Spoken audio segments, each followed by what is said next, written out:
भगवान शिव कैलाश पर्वत पर वेदों का रहस्य पार्वती को समझाने लगे। पार्वती बड़े ध्यान से सुन रही थी, किंतु बीच बीच में वह उगने भी लगती थी। जब बहुत प्रयत्न करने पर भी पार्वती अपने मन को एकाग्र ना रख सकी तो शिव क्रोध में आकर बोले, पार्वती ये क्या हो रहा है? मैं तुम्हें इतना गूढ़ रहस्य समझा रहा हूँ और तुम हो कि झपकियाँ ले रही हो। तुम में तो इतनी ही बुद्धि है जितनी किसी मछुआरे की स्त्री में होती है। जाओ मृत्यु लोक में किसी मछुआरे की स्त्री के रूप में जन्म लो। शिव के श्राप से पार्वती उसी क्षण वहाँ से गायब हो गई। बाद में शिव को बहुत पछतावा हुआ कि ये मैंने क्या किया। जिसका स्नेह मेरे लिए अगाध्य था उसी को मैंने आवेश में आकर त्याग दिया। शिव की मनोदशा उनके परम सेवक नंदी से छिपी ना रह सकी। वह सोचने लगा, स्वामी बहुत बेचैन है माता पार्वती के बिना। जब तक माता लौटेंगी नहीं स्वामी को चैन नहीं पड़ेगा। उधर पार्वती मृत्युलोक में पहुंची और एक शिशु बालिका के रूप में एक वृक्ष के नीचे लेट गई। थोड़ी ही देर में पुरवर कबीले के कुछ मछुआरे अपने सरदार के साथ वहां से गुजर रहे थे। उनकी नज़र उस शिशु बालिका पर पड़ी। सरदार ने बालिका को उठाया और उसे भगवान का प्रसाद समझकर अपने घर ले आया। उसने बालिका का नाम पार्वती रखा। जब वह बड़ी हुई तो अपने पिता के साथ मछली पकड़ने जाने लगी। बड़ी होकर उसने नाव चलाना भी सीख लिया। पार्वती अपूर्व सुंदरी थी। कबीले के कितने ही युवक उनके रूप की प्रशंसा करते नहीं अगाते थे। उनमें से कई तो पार्वती के साथ विवाह करना चाहते थे, लेकिन पार्वती उनमें से किसी के साथ भी विवाह के लिए इच्छुक नहीं थी। उधर कैलाश पर्वत पर शिव जी को पार्वती का वियोग असहनीय हो रहा था। एक दिन उन्होंने अपने मन की व्यथा नंदी से कह डाली।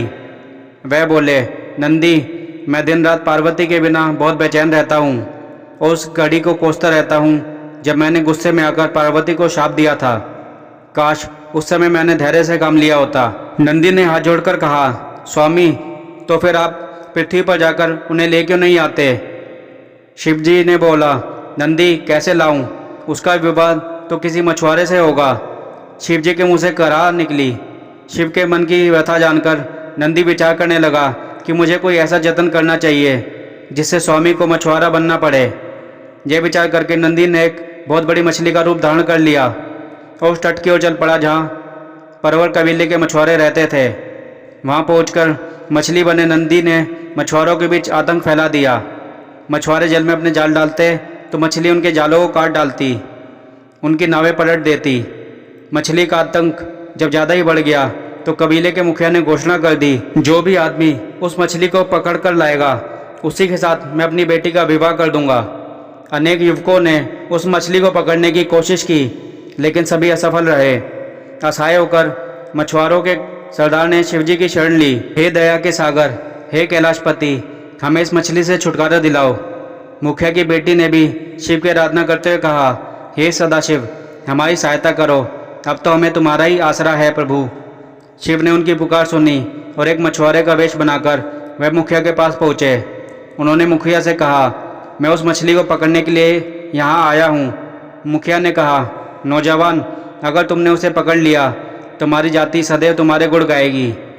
अगले दिन शिव एक बहुत बड़ा जाल लेकर सागर के जल में उतर पड़े। उन्होंने जाल फेंका तो मछली आकर उसमें फंस गई, जो वास्तव में नंदी था। मछली बना नंदी सोचने लगा, मेरा काम हो गया, अब स्वामी और माता का मिलन हो जाएगा।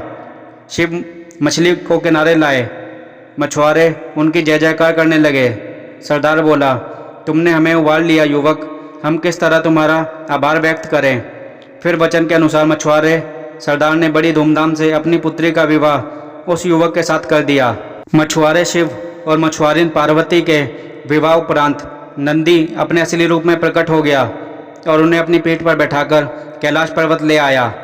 शिव की अंतर्वेदना दूर हो गई और पार्वती शाप से मुक्त हो गई।